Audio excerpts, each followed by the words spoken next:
सही आ रही। नमस्कार, मैं शेखर। शुरू कर रहे हैं आज का बिग बुलेटिन। बिग बुलेटिन में आज शामिल है भारतीय जनता पार्टी का पक्ष रखने के लिए पार्टी के वरिष्ठ नेता सत्यपाल सिंह, विकास पांडे हैं, नगर अध्यक्ष हैं, भाजपा के वरिष्ठ नेता प्रभात अवस्थी हैं, समाजवादी पार्टी से नदीम फारूकी साहब हैं, पार्टी के जिलाध्यक्ष हैं, अनिल गंगवार जी हैं, उपाध्यक्ष हैं जिला के, और कांग्रेस से विजय कटियार हैं, कांग्रेस के जिलाध्यक्ष हैं, त्रिपाठी है वो कांग्रेस के उपाध्यक्ष हैं, और संस्कार भारती के प्रदेश महामंत्री सुरेंद्र पांडे भी। आज एक बड़ा पैनल जुड़ रहा है हम लोग साथ में। कभी कभार उपस्थित भी हो जाते हैं लोग, लेकिन आज जो बड़ा पैनल है, और निवेदन यही है कि थोड़ा थोड़ा छोटा छोटा बोलें ताकि सारे लोग नियमित जो निश्चित समय है उसमें बोल लें, और जो चर्चा का सार है वो निकल करके सामने आते हैं। हम लोगों ने एक विषय दिया था, कई दिन से हम लोग दिल्ली लखनऊ घूम रहे थे, राष्ट्रीय प्रदेश स्तर की चर्चा हो रही थी। हमने कहा फर्रुखाबाद भी घूमा जाए, फर्रुखाबाद पे भी चर्चा केंद्रित की जाए, और जो बुआ जो बेगानी हो गई हैं उन पर चर्चा हम लोगों ने की थी। कौन बुआ हैं जानते हैं लोग, विकास जानते हैं और लोग जानते हैं कौन बुआ हैं, और राजनीति के गलियारों में ये स्थिति अक्सर पैदा होती है।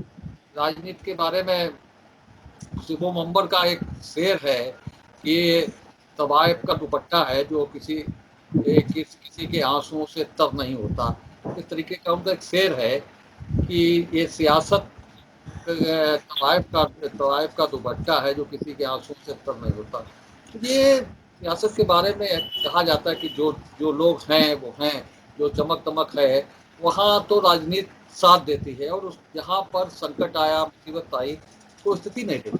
पिछले दिनों हम लोगों ने कुछ घटनाक्रम देखे, चाहे वो वो पूर्व सांसद छोटे सिंह यादव का एक छत्र राज था सहकारिता में, उसे हम लोगों ने पूरा उनका किला ढहते देखा, और जहाँ जहाँ जहाँ चिराग नहीं जलता था दूसरी पार्टी का, वहाँ दूसरी पार्टी का चिराग जला, और जिसका चिराग जलता था, जिसका हंडा जलता था, वो हंडा बुझ गया पूरी तरह से। और यही स्थिति जो हुआ है, अखिलेश यादव की हुआ है, सपा के जो मुखिया है उनकी हुआ है, उनके साथ है कि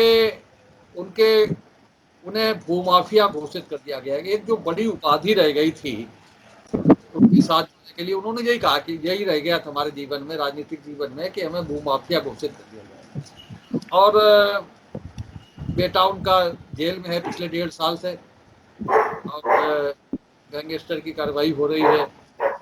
ये सारी चीजें हैं, और पार्टी कहीं उनके साथ खड़ी होती दिख नहीं रही है। ये हमें याद है पिछली बार 9 अगस्त को जब पंचशील का मुद्दा उठ रहा था, तो समय 9 अगस्त को पार्टी धरना कर रही थी, और वो चाहती थी कि धरने में मुद्दा उनका उठे, और जब बात नहीं नेताओं ने कही तो उन्हें वो बीच में उठ करके चली गई। थोड़ा इतिहास बता देते हैं उर्मिला जी का। उर्मिला जी 97-98 में जो समय विधानसभा अध्यक्ष थे धनी राम वर्मा जी, उनके प्रयासों से भारतीय जनता पार्टी से समाजवादी पार्टी में शामिल हुए। 93 और 96 में वो भाजपा से विधायक रही कमालगंज से, और उसके बाद में उस समय शामिल हुए, और उस समय स्थिति ये थी कि कमदत्त द्विवेदी हत्याकांड हुआ था, और उस समय वो कुछ राजनीतिक संकटों में फंसी हुई। तो उन्होंने जो सपा के मुखिया थे उस समय मुलायम सिंह यादव मुख्यमंत्री थे, उनसे मदद मांगी, और उस समय मुलायम सिंह जी ने उनकी बहुत मदद की, और उसी समय उन्होंने उर्मिला जी को बहन के रूप में, बहन के रिश्ते उनके साथ हुए, और बराबर उर्मिला जी के राखी बांधने जाती रहीं।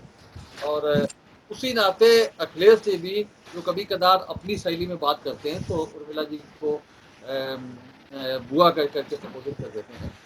और इतनी पिछले कार्यकाल में जब वो फर्रुखाबाद आए थे तो इतनी व्यस्तता के बीच भी वो उनके पुत्र के विवाह समारोह में शामिल होने के लिए आए, और जो भी यश भारती पुरस्कार मिला उनके पतिदेव को, तो जो भी चीज़ें हैं नज़दीकी राजनीति के जो चीज़ें हैं वो कहीं ना कहीं झलकती नहीं कि उर्मिला राजपूत की नज़दीकी समाजवादी पार्टी के जो लीडरशिप है उससे है।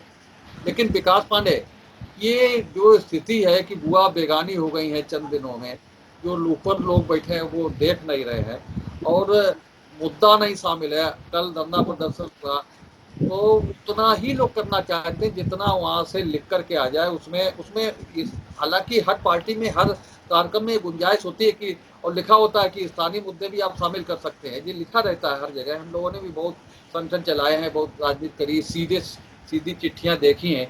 तो उसके बाद में भी विकास पांडे आप देखते हैं कि क्या स्थिति बन रही है पार्टी में। यही स्थिति जो बुजुर्ग नेता है, वरिष्ठ नेता है, उनके साथ यही सब कुछ होना है तो फिर कौन आगे राजनीति में आगे बढ़ेगा। विकास देखिए लगता तो है कि बुआ के साथ कुछ अलग अलग हो रहा, अलगपन हो रहा है। देखिए सबसे पहली चीज तो ये है कि मैं बात करना चाहूंगा, जिन बुआ की आप बात कर रहे हो उनके अतीत को लेकर के भी आपने कई बातें हम सबको बताई हैं। जैसा कि आप सबको पता है, उनका अतीत भारतीय जनता पार्टी में विधायक से चालू हुआ था। भारतीय जनता पार्टी में जब वो रही तो वो विधायक बनी थी। उसके बाद उन्होंने जो है वो अपना अलग तरीके की राजनीति का रुख किया और समाजवादी पार्टी में आई। ये एक अलग विषय हो सकता है कि उन्होंने उनका समर्थन किया जाए या ना किया जाए, लेकिन मैं यहाँ पे एक दूसरी बात जरूर कहना चाहूंगा कि समाजवादी पार्टी हर जगह श्रेय लेती है। आपने देखा होगा, हमेशा कहती है कि भाई साहब आप तो योजनाओं के नाम बदलते हैं, ये हमने किया वो हमने किया। आप भाई आगे आना चाहिए समाजवादी पार्टी के साथियों को और इसका भी श्रेय लेना चाहिए कि जो रोहिला में हो रहा है, जो घेर सामू खां की वक्फ जमीन की संपत्ति का मामला क्यों ना हो, कायमगंज की शत्रु संपत्ति का मामला हो, या शहर से सटे नूरपुर गांव की बेशकीमती जमीन जिसपे रातों रात एक कॉलेज खड़ा हो जाता है, वक्फ की संपत्ति ट्रांसफर करा ली जाती है, रातों रात एक आधे अधूरे कॉलेज को मान्यता भी मिल जाती है। ऐसे जैसे अभी एक दिन हमारे समाजवादी पार्टी के साथी कह रहे थे चमत्कारी सरकार, तो ऐसे चमत्कारी कार्य जो है वो समाजवादी पार्टी की सरकार में होते रहे हैं और इसका श्रेय भी उन्हें लेना चाहिए, वैसे ही जैसे ये अन्य कार्यों को लेते रहते हैं श्रेय। आपने देखा ही होगा कि योगी जी ने किस तरीके से भू माफियाओं को लेकर के एक बड़ा कदम उठाया है, चाहे प्रदेश से लेकर के हो, चाहे अतीक अहमद हो, मुख्तार अंसानी हो, चाहे रामपुर के सीएम साहब क्यों ना हो। मैं रामपुर का सीएम इसलिए बोल रहा हूं क्योंकि जब भी समाजवादी की सरकार रही है तो वहां पर कोई कन्नौज का सीएम होता है, कोई फिरोजाबाद का सीएम होता है, कोई रामपुर का सीएम होता है, लेकिन उत्तर प्रदेश का सीएम मुझे देखने को नहीं मिला। ना ही इस उत्तर प्रदेश की जनता ने कभी उनकी सरकार में उत्तर प्रदेश का सीएम देखा। उन्होंने हमेशा 5 जिलों में सरकारें चलाई हैं, लेकिन हमारे योगी जी ने आते ही एंटी भू माफिया टास्क फोर्स का गठन किया। एंटी भू माफिया टास्क फोर्स का गठन करने के साथ ही साथ उसको नीचे स्तर तक ले गए और तहसील स्तर तक के अधिकारियों की, एसडीएम स्तर तक के अधिकारियों की जिम्मेदारी तय की। इसके अंतर्गत उन्होंने ऑनलाइन कंप्लेंट करने की भी व्यवस्था बनाई।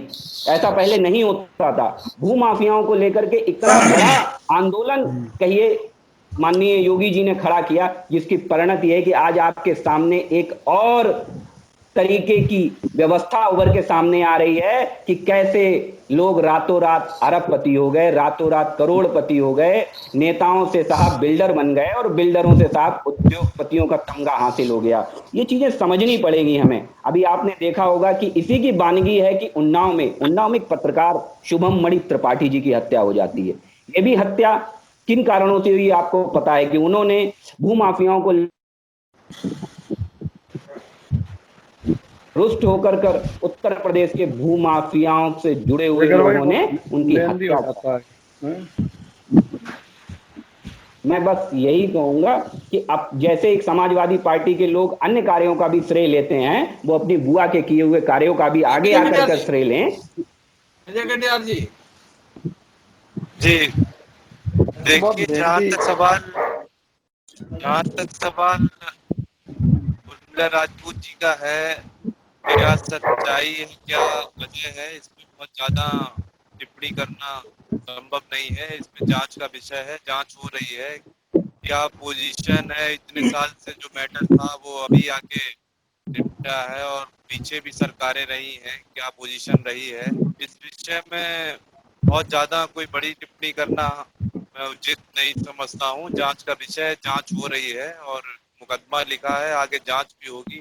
जो जो सही होगा वो सामने आएगा। और जहां तक सवाल माफिया के खिलाफ कार्रवाई करने का है पूरे उत्तर प्रदेश में, हमारा मानना है कि जो कार्रवाई चल रही है निश्चित रूप से। विजय कटियार जी मुद्दा मुद्दा वो माफिया, वो प्रशासनिक मुद्दा है। भारतीय सरकार करे, भाजपा घेरे, वो एक अलग चीज है, लेकिन पार्टी अपनी पार्टी में वो अकेली रह गई हैं, अलग थलग पड़ गई हैं, लोग उनकी बात नहीं सुन रहे हैं, उनका मुद्दा नहीं उठा रहे हैं। जो वरिष्ठ नेताओं के साथ जो जो हश्र हो रहा है, उस पर आज की चर्चा केंद्रित है। हाँ, ये तो पूर्णतया निंदनीय है। जब समाजवादी पार्टी को आगे निकल के उनकी बात को रखना चाहिए, और ये भी कटु सत्य है कि बात को इसलिए और रखना चाहिए कि वो सत्य है या असत्य है, उन्होंने वाकई उस जमीन पे कब्जा किया है, ये समाजवादी पार्टी के लोगों को अच्छी तरीके से मालूम होगा। उस बात को रख के इनके ना बोलने से ये कहीं ना कहीं प्रमाणित हो रहा है कि कहीं ना कहीं उनकी विधायिका जी जो है वो इस कार्य में लिप्त है। निश्चित रूप से पार्टी को इस बात को अवश्य उठाना चाहिए। मेरा मानना है पार्टी को इस बात को अवश्य उठाना।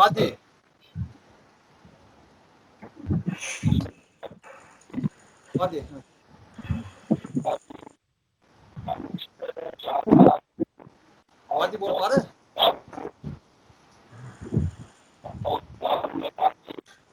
नहीं बोल पा रहे। बोले। अरे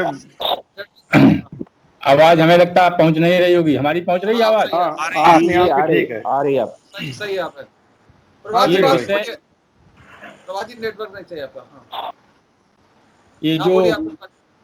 ये शेखर जी, ये जो विषय है आज का, मैं उसको ठीक से नहीं समझ पाया था, लेकिन अल्टीमेटली जो अभी चर्चा हो रही थी उसमें से ही मेरी समझ में बात आई है। ये मुझे लगता है उर्मिला राजपूत जी का मामला है, जिस पे विजय कटियार जी बोल रहे थे, और हमारी समझ में वो आजकल समाजवादी पार्टी में हैं, जो जहाँ तक मेरी जानकारी है। और जहाँ तक उसमें जांच का विषय है, तो जो अभिलेख हैं उनके आधार पर कहीं न कहीं कोई न कोई कमी या गड़बड़ी रही होगी, जिसके कारण उनके खिलाफ एफआईआर हुई है। और आगे उसमें से क्या होगा क्या नहीं होगा, जैसा कि विजय कटियार जी कह रहे थे कि इसमें जांच का विषय है और सारी चीज़ें हैं, तो वो अगर अभिलेख जो हैं वो कभी झूठ नहीं बोलते हैं। अगर अभिलेखों में अगर उसका प्रमाण है, जैसे उनका ही नहीं, शहर में कई ऐसी ज़मीनें हैं जिनके खिलाफ अभिलेखों के आधार पर कार्रवाई हुई है, और बिना अभिलेखों की पुष्टि के आधार पर किसी के खिलाफ कोई कार्रवाई नहीं होनी चाहिए, और मुझे लगता नहीं होगी जब तक उसमें से वो निश्चित रूप से अभिलेख उस चीज़ का प्रमाण नहीं देते। और उसके बारे में बहुत ज़्यादा कहने की कोई गुंजाइश नहीं है अभी तक, क्योंकि अभी तक एफआईआर दर्ज हुई है। अगर एफआईआर दर्ज हुई है तो अभिलेखों के आधार पर बाकी उसको निरस्तीकरण का काम, फिर या वक्फ की प्रॉपर्टी थी तो वक्फ के नाम करने का काम, ये का प्रोसेस है। जब तक वो सारी चीज़ें नहीं होती, वो भी कोर्ट गई होंगी, तो सत्यता के आधार पर उसकी जांच है वो होगी। इसमें किसी के प्रति कोई पूर्वाग्रह नहीं है और किसी पार्टी के खिलाफ कोई षड्यंत्र नहीं है। हाँ, ये बात ठीक है कि उनके पार्टी के लोग अगर इस संबंध में कुछ नहीं बोल रहे हैं, तो उन्होंने स्वतः पुष्ट कर दिया है कि वो संदेह के घेरे में हैं, और आसार है उनके साथ अपने को नहीं जोड़कर अपनी इमेज नहीं खराब करना चाहता है। मुझे जो जहाँ तक पार्टी के बारे में उनके लग रहा है यही सोच है, इसीलिए किसी व्यक्ति ने उनके पक्ष में कोई बयान नहीं किया है। और मुझे लगता है किसी राजनीतिक दल के लोगों ने भी पक्ष और विपक्ष में उसमें कोई बयान नहीं दिया है, क्योंकि वो सीधे सरकार का काम है, सीधे अभिलेखों का काम है, जांच का विषय है, उसी आधार पर कार्रवाई हुई। आप वरुण त्रिपाठी जी, क्या राजनीति की निष्ठुरता है क्या? ये जो विषय है जो आपने बताया, आपके माध्यम से जो पता चला, तो इसमें सत्यता है वो सामने आएगी जांच के विषय। और जैसे सतपाल जी ने कहा कि इसमें एफआईआर हुई है और अभिलेखों के आधार पर जो भी प्रक्रिया चल रही है, तो इसमें ज़्यादा कुछ कहने की जरूरत नहीं है, क्योंकि कानून निष्पक्ष रूप से कार्रवाई करेगा, चाहे वो एक छोटा व्यक्ति हो, चाहे वो विधायक हो, चाहे मंत्री हो। और सरकार की जांच एजेंसियां निष्पक्ष होकर कार्य करेंगी, और जो सच है वो सच होगा, और जो दोषी है उसके खिलाफ कार्रवाई होगी। आप लोग उस विषय पर, हम राजनीति की निष्ठुरता पर चर्चा कर रहे हैं कि राजनीति कितनी निष्ठुर है। आज जो दौरे कराए जाते हैं कि साहब उर्मिला राजपूत को लोधी बहुल क्षेत्र में दौरा कराइए, आप जो है वो किसी समय वो नेता आपके लिए इतना लाभकारी होता है। आज जब वो कोई नेता अगर मुसीबत में फंसता है, ये उर्मिला राजपूत एक उदाहरण हो सकती है, एक सैंपल हो सकती है। और जब कोई नेता मुसीबत में फंस जाए तो तब पार्टी किस तरह से अलग थलग कर देती है इस तरह के नेता को। तो ये इस पर चर्चा केंद्रित है। वो क्या होगा, सही है कि नहीं सही है, उसकी प्रक्रिया है वो तो सामने आएगी। हम केवल जो राजनीति की निष्ठुरता है प्रभात अवस्थी जी, उस पर ही चर्चा को केंद्रित कर रहे हैं। बताइए, आप नहीं बोल पाए थे आप जी? हाँ, कनेक्ट नहीं हो पा रही है। आवाज उनकी कनेक्ट नहीं हो रही। नहीं, अनिल जी बोलिए।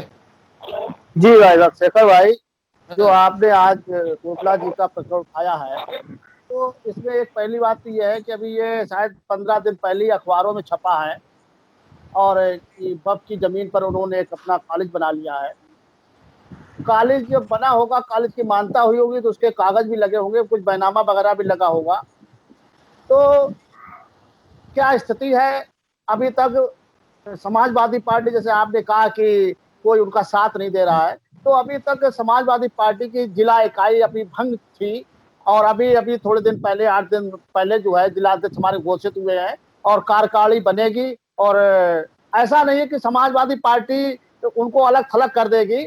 और हमारे जिला अध्यक्ष भी आज इस पैनल में बैठे हुए हैं। निश्चित रूप से जैसे कार्यकारिणी बनेगी हम लोग बैठक करेंगे और बैठक के बाद इस मामले को संज्ञान लेंगे, उनसे मिलेंगे और बात को समझेंगे।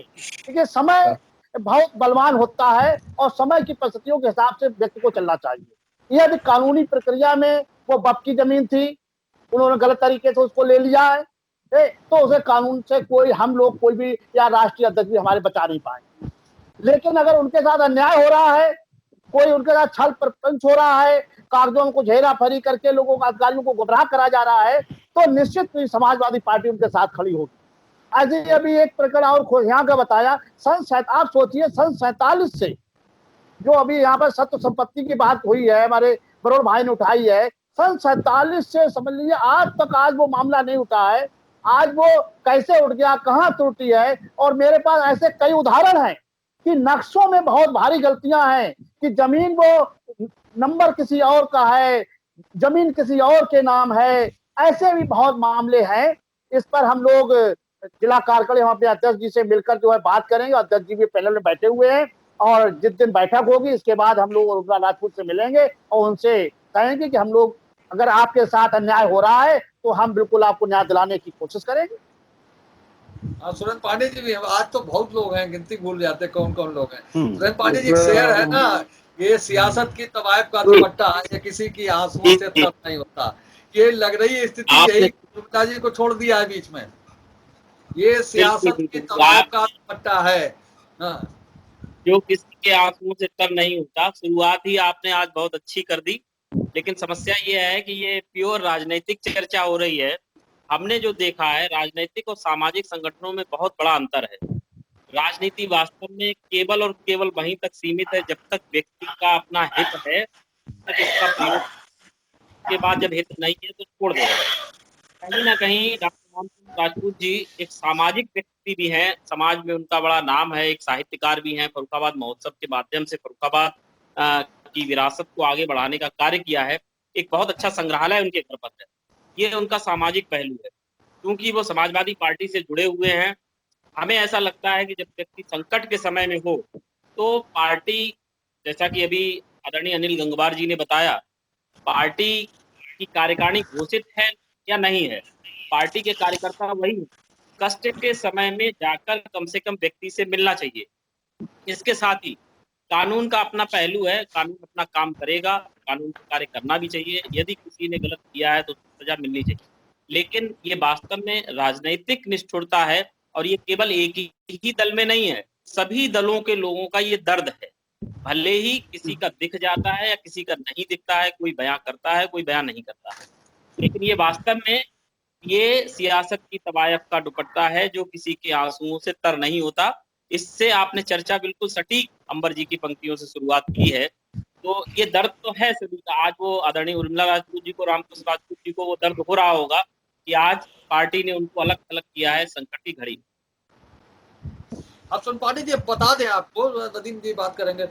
4 नेता थे जब समाजवादी पार्टी गठित हुई, उनमें हरमोहन सिंह यादव कानपुर, छोटे सिंह यादव फर्रुखाबाद, बाबू राम यादव मैनपुरी और रमेश यादव एटा।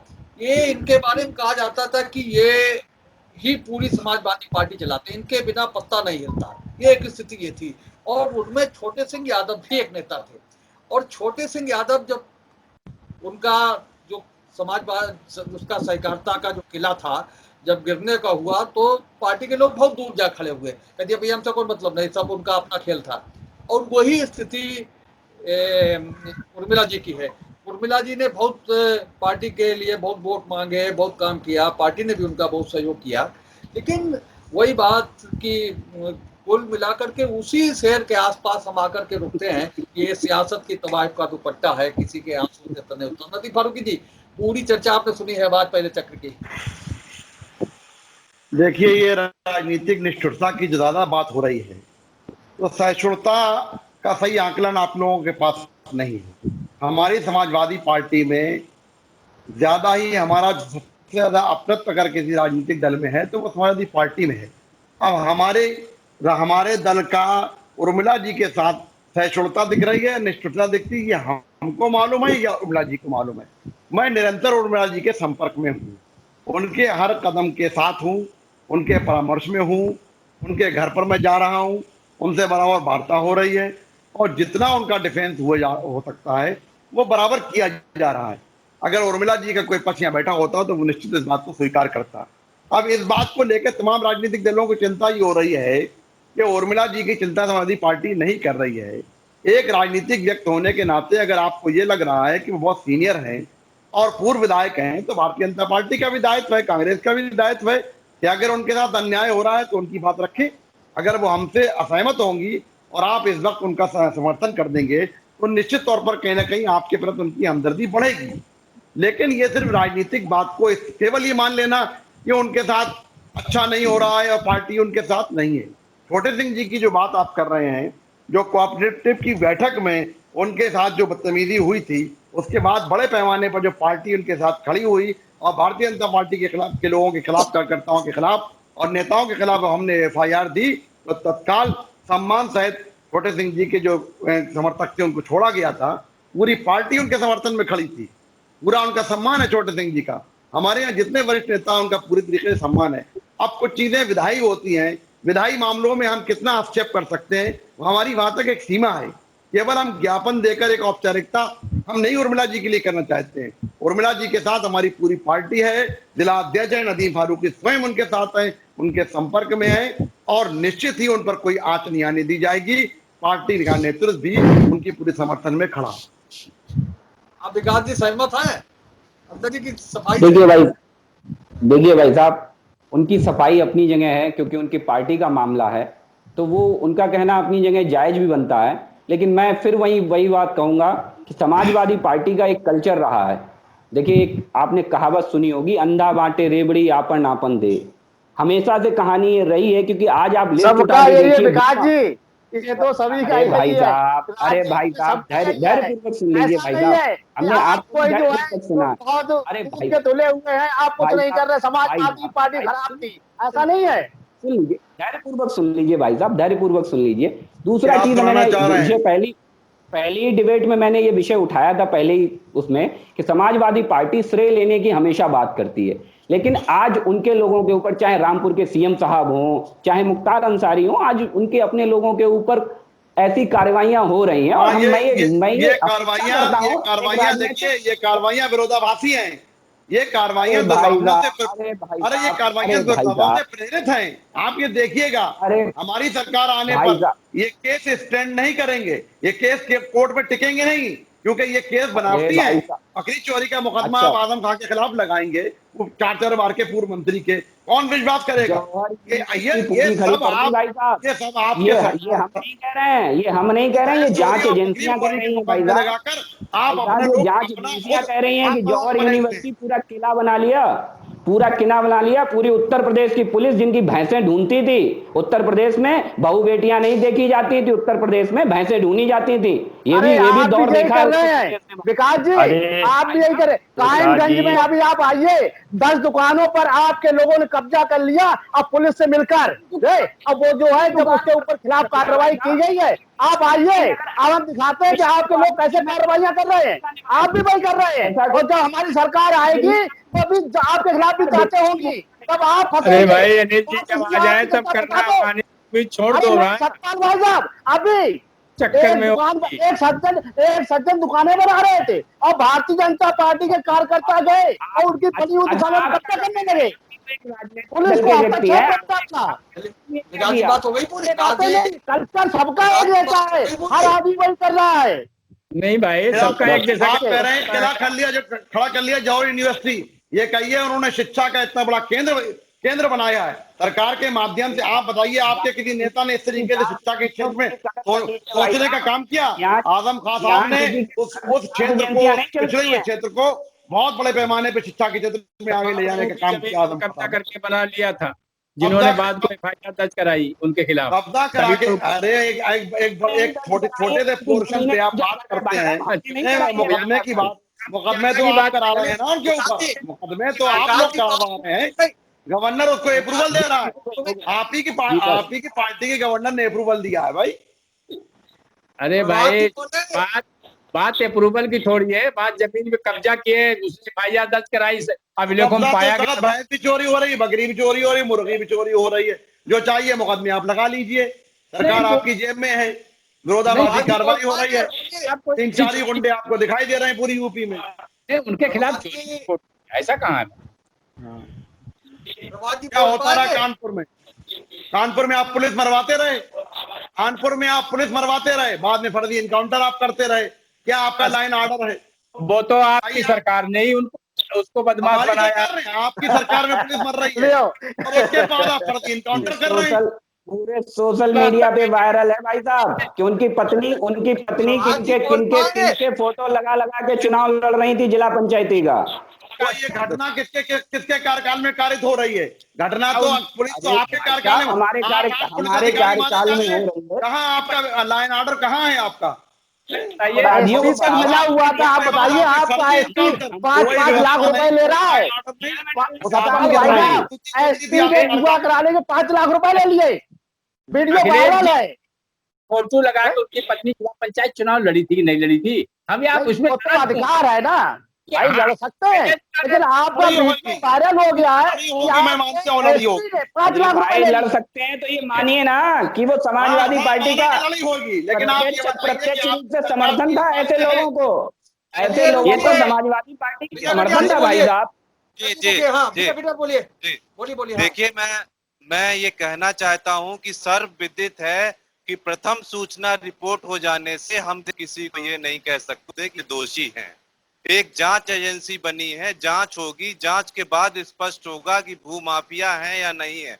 दूसरी चीज मैं बताना चाहता हूं, उत्तर प्रदेश में अन्याय, अत्याचार और गरीब निर्दोष का शोषण बराबर हो रहा है। तीसरी बात यह कि समाजवादी पार्टी को बड़ी दमदारी के साथ विधायिका जी की बात को रखना चाहिए। एक बार उनके यहाँ बैठक कर आओ भाई। बैठक हेलो हमने फोटो खिंचा के नहीं डाला है, लेकिन अब हो जाए। हेलो संपर्क में आप भी करिए सतपाल भाई, आपकी उनकी स्टार्टिंग आपकी पार्टी है। मैं अभी एक बात और कहना चाहता हूँ, कि मैं याद दिलाना चाहता हूँ आपको कि श्री अरविंद कुमार अग्नोत्री जी के ऊपर झूठा मुकदमा राजेपुर में दर्ज हुआ और मैंने राजेपुर थाने का घेराव किया और कहा कि डोरीलाल और उदयबान यहाँ क्षेत्र को लूटे हुए हैं, इनने क्षेत्र को लूट के रख दिया है। मेरा वीडियो आपने देखा होगा, अन्याय और अत्याचार के खिलाफ थाने पे चढ़ के बराबर अगर उसका शोषण होगा तो मैं बर्दाश्त नहीं करूँ। हटाया गया वहां से, आपने कहा तो गलत था तो हटा ना, इसी सरकार में हटा ना, हमारे लोगों ने इसका समर्थन। तत्काल कार्रवाई हुई विजय भाई साहब, इसकी भी सराहना कर दीजिए। विजय भाई साहब इसकी सराहना कर दीजिए कि हमारी सरकार है जिसने तत्काल उन्हें हटाया। 13 थाने में अत्याचार है, निर्दोषों के खिलाफ मुकदमे लिखे जा रहे हैं। कल मिलूंगा एसपी से, हरिजन एक्ट में मुकदमा लिखा, बेचारे 2 व्यक्ति हाथ जोड़े घूम रहे मेरी बात को। मैंने तो नहीं कहा शोषण हो रहा है। तो उसके बाद हमारी पार्टी ने भी उसका समर्थन किया कि हाँ ये गलत है, तो उसके खिलाफ हमारी पार्टी के नेताओं ने एक्शन लिवाया। आपने कहा, हमने तो थोड़ी कह रहे कि आपने कहा गलत है तो उसको सही हमने कह दिया। आपने कहा गलत है विजय तो भाई गलत खड़े हो गए, विजय भाई विरोध करा तभी हो गए, नहीं वो जेल चला जाता इतनी देर में तो। निकल के आइए, देखिए गरीब पैसा भाई साहब वही अपेक्षा करते हैं आप से, एक सकारात्मक विपक्ष की भूमिका निभाइए। मोहम्मदाबाद का हाल इससे भी ज्यादा खराब है। एक एप्लीकेशन लेके जाए मोहम्मदाबाद में जो मोहम्मदाबाद में समर्थन करता हूँ विजय कटियार जी का। मोहम्मदाबाद में तो सरेआम कब्जे हो रहे हैं, सरेआम कब्जे हो रहे हैं। अरे भाई स्टेडियम यहाँ कब्जे हो रहे हैं। आप बोलो आप भैया की बात भाई साहब फरुखाबाद की बात हो या किसी अन्य जिले की बात हो, हर जगह कानून व्यवस्था पूर्ण रूप से ध्वस्त और गरीब की सुनने वाला कोई नहीं है। बड़ी परिस्थितियां विपरीत हैं और शोषण गरीबों का बहुत बड़े पैमाने पर हो रहा है और इसके लिए आवाज उठानी चाहिए। जो भी इसके लिए आवाज उठाता है वो स्वागत योग्य कदम है, हमें उसकी सराहना करनी चाहिए। चलिए प्रवादी खत्म करें, प्रवादी बोल पा रहे हैं? प्रवादी मुश्किल हो रहा है इनका। हेलो, नहीं बोल पा रहे। प्रवादी बोल पा रहे हैं? तो सतपाल जी, चर्चा के अंतिम दौर में हम लोग किस स्तर पर पहुंचे? क्या राजनीति निष्ठुर है और उर्मिला जी के साथ पार्टी उर्मिला जी को अकेला छोड़ा? ये सतपाल जी है ये बात क्या? देखिए शेखर जी, हम किसी पे आरोप प्रत्यारोप नहीं करते हैं। राजनीति में आज का एक ट्रेंड ठीक से चला है, जब तक आप ताकतवर हो तब तक आपके साथ लोग खड़े होते हैं। आप जरा कमजोर दिखते हो तो लोग नहीं दिखते हैं। और दूसरा ये बात सब पे लागू है साहब, ये बात सब पे लागू है, इस समाजवादी पार्टी पे ही लागू ना करें। सुन, ये राजनीतिक बात हो रही है, किसी पार्टी की बात नहीं हो रही। सुन लीजिए ना भाई साहब, अगर आपका ये बात सब है तो पार्टी की बात है। जाते हो दिन के उजाले में प्रेस कॉन्फ्रेंस करके उसका विरोध करना चाहिए अध्यक्ष जी।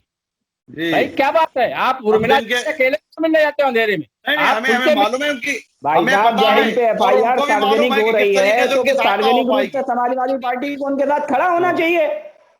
देखिए समाजवादी पार्टी उनकी सहायता किस तरीके की हो सकती है? भाई आप 15 दिन में ये डिसाइड नहीं कर पाए कि उर्मिला जी सही है या गलत, तो ये तो भाई आपका हमने डिसाइड कर लिया वो सही है, फिर आप हमने डिसाइड कर लिया सही है और हम उनका पक्ष कर रहे हैं। जिम्मेदार राजनीतिक दल होने के नाते कि आप सब उनके साथ खड़े हो तो अच्छी बात है। भाई है अगर आपको लग रहा है गलत हो रहा है तो आप भी साथ में आइए, जरूरी थोड़ी कि आप दूसरे दल के हैं तो आप साथ नहीं देंगे हमारा।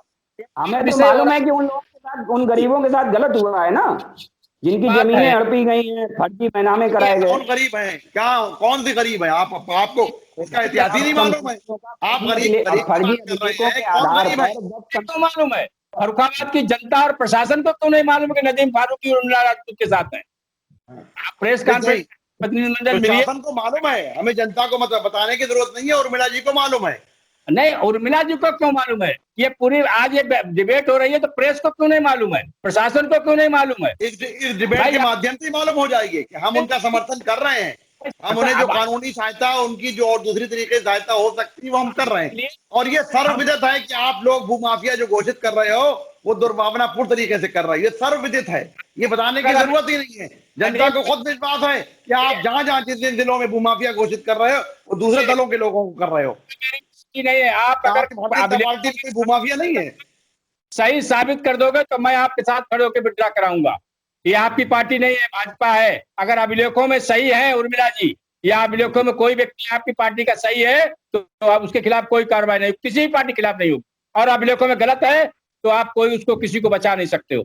ये आपकी पार्टी नहीं है कि गलत सही करते रहे। आजम खां कब्जा कर ले आप कह रहे अच्छा था, बाकी वो अंसारी कब्जा कर ले आप कह रहे तो अच्छा था। ये ऐसी अंसारी में कब्जा नजर आएगा और भी कब्जे नहीं। आपको मोहम्मदाबाद में ब्रजेश दुबे के कब्जे नजर नहीं आएंगे आपको। आप ये बात ठीक है। आप अगर देखिए ये तो अभिलेखों की बात है ना, जवानी खर्च की बात नहीं है। कागज में रिकॉर्ड, आप बंदोबस्त खतौनी में, आपके मुआविज खाने में सारा रिकॉर्ड होता है। अगर उसमें वक्फ की संपत्ति वो दर्ज है तो उसको कोई नहीं बचा पाएगा, और नहीं दर्ज है तो उसको कोई गिरा भी नहीं पाएगा। आप नोट कर लीजिए। देखा जाए एक बुलेटिन की चर्चा को आज हम यही समाप्त कर रहे हैं। कम से कम चर्चा का ये नतीजा रहा है कि समाजवादी पार्टी के जिलाध्यक्ष ने ये कहा है कि हम उर्मिला जी की लड़ाई लड़ रहे हैं, हम उनके साथ हैं। तो ये कुल मिलाकर के एक अच्छा निष्कर्ष रहा है। आज की चर्चा में भाग लेने के लिए सत्यपाल जी का, नदीम फारूकी जी का, विजय कटियार जी का, इसके बाद में विजय पांडे जी का, वरुण त्रिपाठी जी का, अनिल गंधा जी का, सुरेंद्र पांडे जी का, प्रभात अवस्थी जी का, सबका बहुत बहुत आभार, बहुत बहुत धन्यवाद चर्चा को लेकर के, सभी को प्रणाम, सभी को नई नमस्कार। डिबेट को लेकर के। तब तक के लिए अनुमति दीजिए। शुभ रात्रि। नमस्कार। शुभ रात्रि। आपको आई विटनेस न्यूज का ये एपिसोड कैसा लगा? आप हमारी खबरों को लाइक करिए, इन पर कमेंट करिए, और अभी तक अगर आप हमारे चैनल से नहीं जुड़े हैं तो हमारे चैनल को सब्सक्राइब करके हमें अपना सहयोग प्रदान कीजिए, ये आपसे निवेदन है।